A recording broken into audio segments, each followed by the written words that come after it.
ഈയിടെയായിട്ട് നമ്മുടെ മോൾക്ക് എന്തൊക്കെയോ മാറ്റങ്ങളുള്ളതുപോലെ എനിക്ക് തോന്നുന്നു ചേട്ടാ.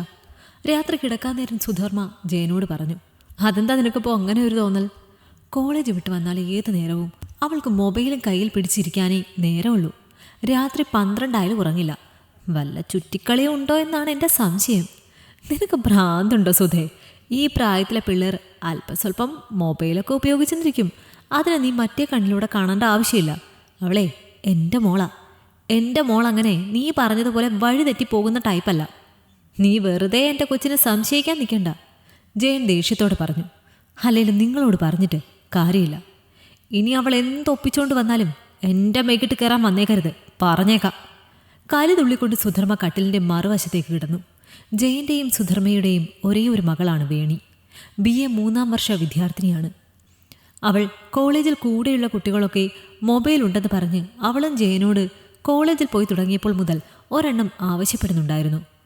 മോൾക്കിപ്പോൾ മൊബൈലൊന്നും വാങ്ങിക്കൊടുക്കണ്ട എന്ന് പറഞ്ഞ് സുധർമ്മ വിലക്കിയെങ്കിലും വേണിയുടെ നിർബന്ധം സഹിക്കാൻ വയ്യാതെ ജയൻ അവളുടെ 19ാം പിറന്നാളിന് ഒരടിപൊളി മൊബൈൽ സമ്മാനിച്ചു. ആദ്യമൊന്നും വലിയ കുഴപ്പമില്ലായിരുന്നെങ്കിലും പോകെ പോകെ വേണി ഏത് സമയവും മൊബൈലും പിടിച്ചിരിക്കുന്നത് പതിവായി. രാത്രി വൈകിയും അവൾ ആരോടൊക്കെയോ ചാറ്റ് ചെയ്തുകൊണ്ടിരുന്നു.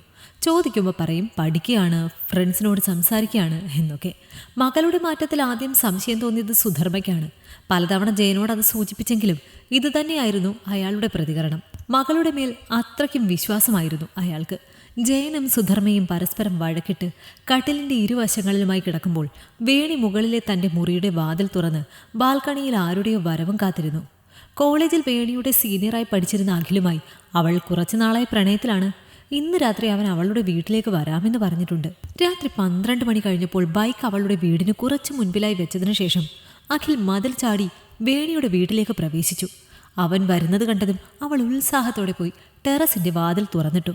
പുറത്തെ സ്റ്റെപ്പ് വഴി കയറി ടെറസിൻ്റെ വാതിലിലൂടെ ഉള്ളിലേക്ക് കടന്ന് അവളുടെ അടുത്തേക്ക് വന്നു അവൻ. അഖിലേട്ടന് എന്താ ലേറ്റായത്? ഞാൻ എത്ര നേരമായി നോക്കിയിരിക്കുന്നെന്നറിയോ?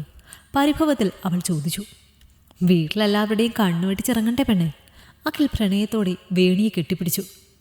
ഇവിടെ ഇങ്ങനെ നിൽക്കണ്ട, വാ നമുക്ക് റൂമിലേക്ക് പോകാം. നിന്റെ അച്ഛനും അമ്മയൊന്നും ഈ സമയം ഇങ്ങോട്ട് കയറി വരില്ലല്ലോ അല്ലേ? അഖിൽ മെല്ലെ ചോദിച്ചു. അവരൊക്കെ നേരത്തെ കിടന്നു. അതുകൊണ്ട് ആരും ഇങ്ങോട്ട് വരുമെന്ന് പേടിയൊന്നും അഖിലേട്ടന് വേണ്ട. അവൾ അവനെയും കൂട്ടി മുറിയിലേക്ക് പോയി. ഒത്തിരി കാത്തിരുന്ന് അവർ ആശിച്ചു കൊതിച്ചു കിട്ടിയ ആ നിമിഷങ്ങൾ ഇരുവരും ആസ്വദിക്കാൻ തന്നെ തീരുമാനിച്ചു. വേണി, നിന്നെ ഇങ്ങനെ ഒറ്റയ്ക്ക് അടുത്ത് കാണുമ്പോൾ എനിക്ക് കൺട്രോൾ തീരെ കിട്ടുന്നില്ല. ആദ്യമായിട്ടല്ലേ നമ്മൾ ഇത്ര അടുത്ത് കാണുന്നത്? കൊതിയോടെ അവൻ അവളുടെ ശരീരത്തിൽ ആകമാനം കണ്ണുകൾ പായിച്ചു. അവൻ്റെ നോട്ടത്തിൽ വേണി നാണം കൊണ്ട് പൂത്തുലഞ്ഞുപോയി. ഇങ്ങനെ നോക്കലേ അഖിലേട്ടാ, എനിക്ക് നാണം വരുന്നു. നാണം കൊണ്ട് കൂമ്പി അവളുടെ മുഖം അവൻ മെല്ലെ പിടിച്ചുയർത്തി. പിന്നെ പതിയെ അഖിൽ വേണിയുടെ ചുണ്ടുകളിൽ പതിയെ ചുംബിച്ചു.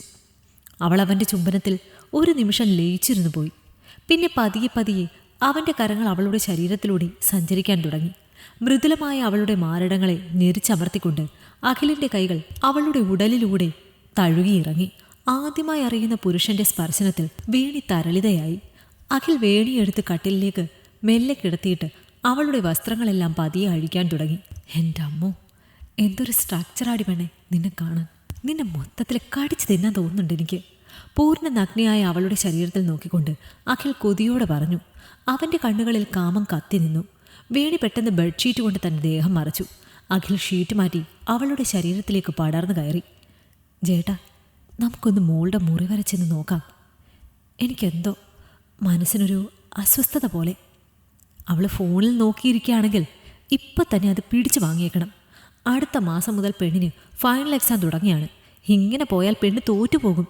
അതുകൊണ്ട് നിങ്ങൾ എന്നോടുള്ള ദേഷ്യം മാറ്റിവെച്ച് പെണ്ണിനെ പറഞ്ഞ് ഉപദേശിക്കാൻ നോക്ക്. ഉറക്കം വരാതെ കിടന്ന സുധർമ്മ ഭർത്താവിനോട് പരാതിപ്പെട്ടു. അവളുടെ പരാതി കേട്ട് മടുത്ത ജയൻ രണ്ടും കൽപ്പിച്ചെഴുന്നേറ്റ് ഭാര്യയെയും കൂട്ടി മുകളിലേക്ക് നടന്നു. വേണിയും അഖിലും ആദ്യമായി ഒരുമിച്ച് സമയം ചെലവഴിക്കാൻ കിട്ടിയ അവസരത്തിൻ്റെ ആവേശത്തിൽ ഡോർ അടയ്ക്കാൻ മറന്നുപോയതിനാൽ മുകൾ നിലയിൽ കയറി വന്ന ജയനും സുധർമ്മയും ചാരിക്കിടന്ന വാതിൽ തുറന്ന് വേണിയുടെ മുറിയിലേക്ക് പ്രവേശിച്ചു. കൈ നീട്ടി സ്വിച്ചിട്ടതും മുറിയിൽ വെളിച്ചം വന്നു. പെട്ടെന്ന് ലൈറ്റ് തെളിഞ്ഞതിൻ്റെ അമ്പരപ്പിൽ തലയിൽ നിന്നും പുതപ്പ് മാറ്റി നോക്കിയ അഖിലും വേണിയും അവരെ കണ്ട് ഒരുപോലെ ഞെട്ടി. അർദ്ധരാത്രി മകളുടെ മുറിയിൽ ഒരു അന്യപുരുഷനെ കണ്ട് അവർ ഇരുവരും നടുങ്ങിത്തെരിച്ചു. മകളിൽ നിന്നും ഇത്തരം ഒരു പ്രവൃത്തി അവർ പ്രതീക്ഷിച്ചതല്ലായിരുന്നു. പൂർണ്ണ നഗ്നയായി മറ്റൊരുത്തൻ്റെ നെഞ്ചിൽ ചേർന്ന് കിടക്കുന്ന മകളെ കണ്ട് ജയൻ മുഖം തിരിച്ചു. ഭീതിയോടെ വേണി പുതപ്പുകൊണ്ട് ശരീരം മൂടി തൻ്റെ നഗ്നത മറച്ചു. ഏതവനാടി ഇവൻ? നിന്നെ കോളേജിൽ പഠിപ്പിക്കാൻ വിടുത്ത ഇതിനായിരുന്നോ? സുധർമ്മ പാഞ്ഞു വന്ന് മകളെ തല്ലി. ആരാടാ നീ? പൊറയുടെ ചെറ്റെ, നിനക്ക് എന്താണ് എൻ്റെ മോളുടെ മുറിയിൽ കാര്യം? അഖിലിനെ കഴുത്തിൽ പിടിച്ച് തൂക്കിയെടുത്ത് ജയൻ അലറി. നിങ്ങൾ എൻ്റെ അടുത്ത് കൂടുതൽ ഷോ കാണിക്കണ്ട. നിങ്ങളുടെ മോള് വിളിച്ചിട്ടാ ഞാൻ ഇങ്ങോട്ട് വന്നത്. അവൾ വാതിൽ തുറന്നു തരാതെ എനിക്ക് ഈ വീടിനുള്ളിൽ കയറാൻ പറ്റില്ലല്ലോ. അതുകൊണ്ട് മര്യാദയ്ക്ക് എന്നെ വിടുന്നതാണ് നിങ്ങൾക്ക് നല്ലത്. ഇല്ലെങ്കിൽ അതിൻ്റെ നാണക്കേട് നിങ്ങൾക്കും നിങ്ങളുടെ മോൾക്കും തന്നെയാണ്. അത് പറഞ്ഞുകൊണ്ട് അയാളെ തള്ളി മാറ്റി വസ്ത്രം ധരിച്ചുകൊണ്ട് യാതൊരു കൂസലുമില്ലാതെ അഖിൽ പുറത്തേക്ക് ഇറങ്ങിപ്പോയി. നിങ്ങളോട് ഞാൻ അപ്പോഴേ പറഞ്ഞതല്ലേ ഇവളുടെ പോക്ക് ശരിയല്ല എന്ന്. അപ്പോൾ നിങ്ങൾക്ക് അതൊന്നും മൈൻഡിലായിരുന്നല്ലോ.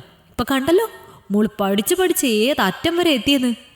പക്ഷേ ഇവളിത്രയും താരം താഴ്ന്നു പോയെന്ന് ഞാനും അറിഞ്ഞില്ല. വേണി ആഞ്ഞു തല്ലിക്കൊണ്ട് സുധർമ്മ കരഞ്ഞു. തന്നെ നിഷ്കരുണം തള്ളി പറഞ്ഞുകൊണ്ട് ഇറങ്ങിപ്പോയ അഖിലിനെ കണ്ട് ഞെട്ടിത്തരിച്ചു നിൽക്കുകയായിരുന്നു വേണി. അവൾക്ക് അവനോട് സത്യസന്ധമായ പ്രണയമായിരുന്നു. എന്നാൽ ഒരു പ്രശ്നം വന്നപ്പോൾ തന്നെ തനിച്ചാക്കിപ്പോയ അവന് തന്നോടുള്ളത് കേവലം ശരീരത്തോടുള്ള പ്രണയമായിരുന്നു എന്ന് അവൾ ആ നിമിഷം തിരിച്ചറിയുകയായിരുന്നു. അച്ഛ, അമ്മ, എന്നോട് ക്ഷമിക്ക്. എനിക്കൊരബദ്ധം പറ്റിപ്പോയി. ഇനി നിങ്ങൾ പറയുന്നത് പോലെ ഞാൻ കേട്ടോളാം. ഒരു തെറ്റും ഞാനിനി ചെയ്യില്ല. അച്ഛൻ്റെയും അമ്മയുടെയും കാൽക്കൽ വീണ് അവൾ ക്ഷമ ചോദിച്ചു. നിന്നെപ്പറ്റി നിന്റെ അമ്മ പലപ്പോഴും പരാതി പറഞ്ഞപ്പോഴൊക്കെ ഞാൻ നിന്റെ സൈഡിൽ നിന്നിട്ടേ ഉള്ളൂ. അത്രയ്ക്ക് വിശ്വാസമായിരുന്നു മോളെ നിന്നെ അച്ഛന്. ആ വിശ്വാസമാണ് നീ ഇല്ലാതാക്കിയത്. നിന്നെ കാണുന്നത് തന്നെ എനിക്കിപ്പോൾ വെറുപ്പാണ്. ജയൻ അറപ്പോടെ മുഖം വെട്ടിച്ച് താഴേക്ക് ഇറങ്ങിപ്പോയപ്പോൾ വേണി കരഞ്ഞു. ആ രാത്രി മകളെ തനിച്ചാക്കി പോയാൽ അവൾ വല്ല അബദ്ധവും കാണിച്ചാലോ എന്ന് കരുതി സുധർമ്മയും അവളോടൊപ്പം ആ മുറിയിൽ തന്നെ തങ്ങി. ഇരുളിൽ കണ്ണുകൾ തുറന്നു വെച്ച് കിടക്കുമ്പോൾ സുധർമ്മയുടെ മിഴികൾ നിറഞ്ഞൊഴുകുകയായിരുന്നു. അതേസമയം തനിക്ക് പറ്റിയ തെറ്റോർത്ത് കുറ്റബോധം കൊണ്ട് നീറി നീറി അച്ഛനോടും അമ്മയോടും മനസ്സിൽ മാപ്പ് പറഞ്ഞ് കണ്ണു തുറന്ന് കിടക്കുകയായിരുന്നു വേണിയും. നന്നായി ജീവിച്ചു കൊണ്ടിരുന്ന ആ കൊച്ചു കുടുംബത്തിൻ്റെ താളം അന്നത്തോടെ തെറ്റി. ഇനി എന്നാണ് എല്ലാം പഴയതുപോലെ ആകുന്നത് അവർക്കറിയില്ലായിരുന്നു. ഈ കഥ നിങ്ങൾക്കിഷ്ടമായെങ്കിൽ ലൈക്ക് ചെയ്യൂ. നിങ്ങളുടെ അഭിപ്രായങ്ങൾ കമന്റായി രേഖപ്പെടുത്തൂ. കൂടുതൽ കഥകൾ കേൾക്കാൻ ഈ ചാനൽ സബ്സ്ക്രൈബ് ചെയ്യൂ.